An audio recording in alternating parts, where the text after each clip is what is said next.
Hey, what's up? Lightbolt Joe here. Today we are going to discuss Book 3 in the Pandava book series, Shah and the Tree of Wishes. We first had Shah on the End of Time, then we had Shah on the Song of Death, and now we got, from April 2020, Shah and the Tree of Wishes, written by Roshani Chokshi. Again, I'm going to be butchering pronunciations and names. I apologize, but this book was pretty cool, and we're going to talk about it. So, this is 374 pages of book, including an epilogue. And then you go to 386, including the glossary, which is very in-depth. So, Shah's father is the sleeper, right? We know this. We know that her lightning bolt is called Vajra. V-A-J-R-A, Vajra. She can turn into a hoverboard. She's this bolt of lightning. She can, do other things. She's pretty awesome. Shah is... Aru is short for Aruhate, I think that's how you say her name. And she is one of 5 Pandava brother reincarnated. So now there's Pandava's sisters. So we know Minnie is a Pandava. We know Aru is a Pandava. We know Bryn is a Pandava. We know Aiden is a Pandava adjacent because he was the wife of the Pandavas in a past life, and he's now reincarnated. We are introduced to the last 2 Pandava sisters, because there's a total of 5, Nikita and Sheila. They are 10-year-old twins when everybody else is like 14.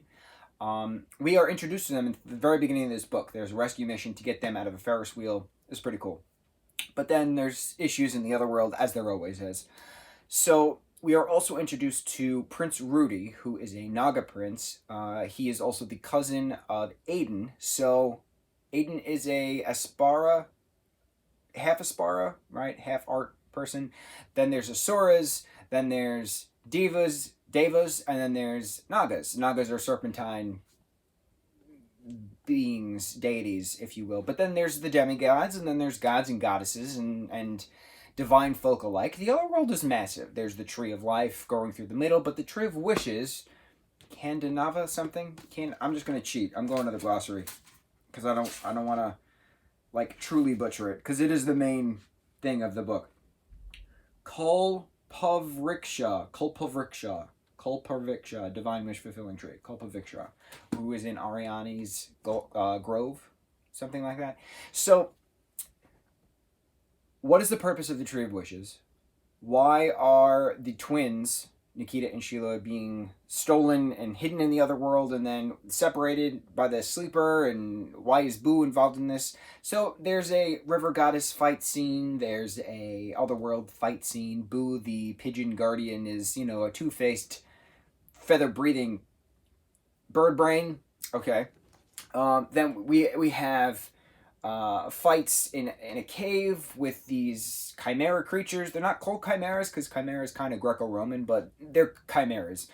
Then there's fights in the House of the Moon, and they visit the House of Jupiter. There's a lot of jumping from place to place, and they're in a Home Depot, and then they get the actual location of the Tree of Wishes, and then they eventually get to the Atlanta Botanical Gardens, right? So what's neat about that is you have Aru, Minnie, Bryn, Aiden, and Rudy as the 5-some team, trying to then re-find Nikita/Sheila, to then get the 7 of them together to face off the sleeper to get to the tree. So the big battle at the end is, at the Atlanta Botanical Center, to get to the Tree of Wishes. So that one of the potatoes, as they then call themselves as a group, gets to the Tree of Wishes, but also the sleeper is trying to get to the Tree of Wishes. During the process, while they're facing off all these beings and creatures, and there's the fights and all these things going on, Aru has been inadvertently collecting beads of memories that her father, who is the sleeper, who has an actual name, starts with an S, and I can't pronounce it, so I'm sorry. So it shows that he knows that he's aware of his destiny, that he is the one who's supposed to, destroy the world, but he's trying everything he can in mortal form to stop it. And there's issues of all the divine beings and the gods and goddesses and the Nagas, Asuras, Asparas, and the Devas are all doing these things that are kind of not helping him face against his destiny. That he doesn't want to be that villain. He wants to be home with his wife, be home with his new daughter.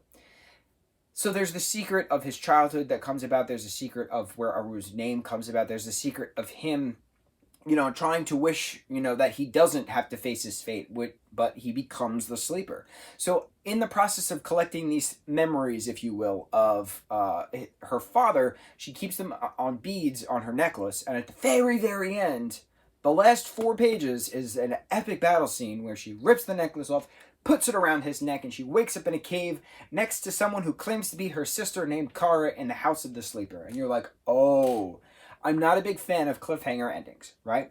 But this book had a perfect cliffhanger ending. And what's very interesting about how Roshani wrote this is The City of Gold, Arushan, The City of Gold, is the 4th Pandava book that comes out next year, right? Spring 2021, as what has been slated. It's mentioned in the very beginning of this book that the gods and goddesses ruling the other world went to the City of Gold to do something over there, and that Aru and company and the potatoes weren't really sanctioned to go on a quest to get to the Tree of Wishes before the Sleeper, but they did it anyway. So, it's pretty cool that the 4th book is lined up in the first couple pages of this book, of the first couple chapters of this book, because now we're going to the City of Gold, but it's really a matter of who is Kara, as in, who's her mother, why is Aru in a cave? Did the Sleeper turn back to her father? I want to try to get this this name down. I'm just skimming. Bear with me, please. Ariani's Grove. We talked about that. The Sleeper. No. Sayudana.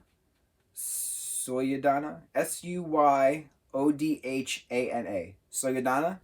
So Soyudana is her father in mortal form and the Sleeper in immortal form, in a strange twist of fate. So this was a really cool book because it doesn't pick up where the last one left off, but it leads right into the next because the City of Gold was mentioned. So I'm very excited for the 4th.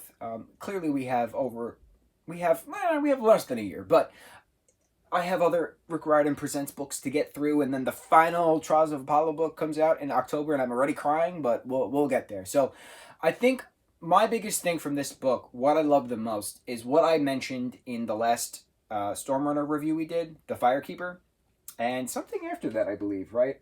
Race to the Sun, or Tristan Strong? I don't remember. One of them. An age-old Teen Wolf mantra: not all monsters do monstrous things. Just because you're a monster doesn't mean you have to act like a monster. Just because you're deemed good doesn't mean you have to act good. Or just because you're deemed bad doesn't mean you can't do good. This is a prime example of that. The Sleeper, Soyudana, right?